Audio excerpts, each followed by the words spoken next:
a hyper polarized country right now.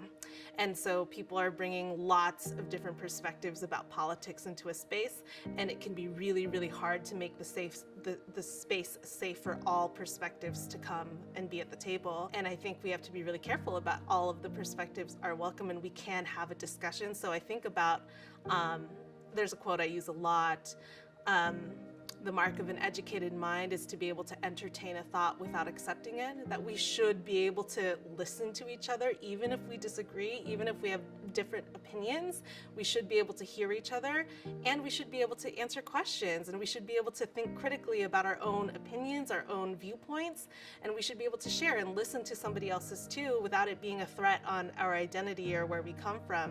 It's just about having a space, knowing that everyone can learn, and that I feel like having everyone being vulnerable and having a space to do that, to be able to learn, because I feel like a lot of people don't stray into having difficult conversations because they're afraid of what they're going to say, and they're afraid what they say is going to be wrong.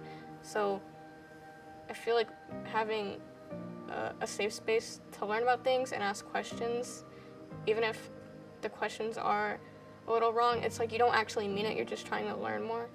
So having safe spaces are really important into learning. And part of it is that we want them to take risks by sharing their ideas, whether or not they are right or wrong, or people agree or disagree. Because one, we want them to be who they are when they come to the classroom. And also we want them to have those rich discussions of, I thought this, but I heard somebody say this and now I'm changing my mind, and we want them to know that that is a learning process. It's not that you're supposed to know something right away. And there are kiddos who already have that fear of not being right, and so they don't want to say, or if they make a mistake, they get really worried. And so I'm trying to, even in first grade, try to help them unlearn that it's absolutely okay that you don't know it yet. That's what we're trying to do here in first grade.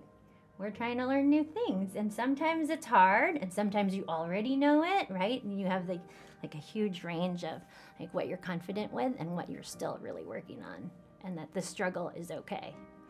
I think the biggest piece of advice I have for teachers who want to have these interactions and have these conversations with their students is to make sure they're having their conversations within their own communities too.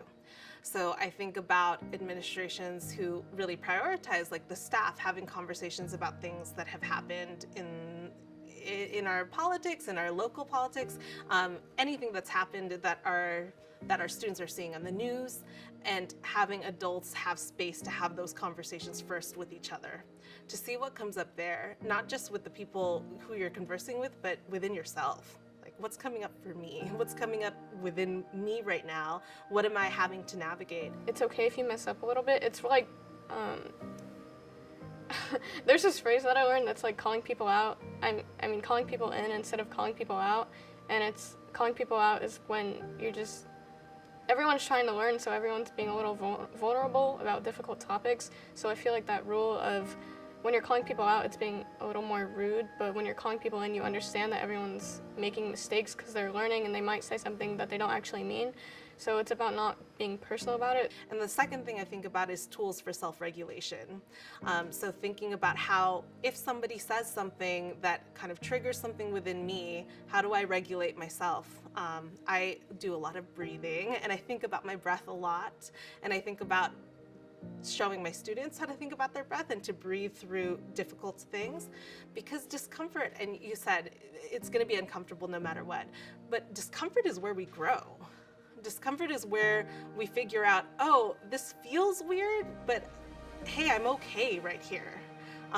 Whoa, this is different from anything that I have felt before, but I think I'm seeing something differently. I think I'm seeing something in a different light. Whoa, I haven't thought about that in that way before, but I've totally been treating that person in a way that was dehumanizing and I didn't even realize it.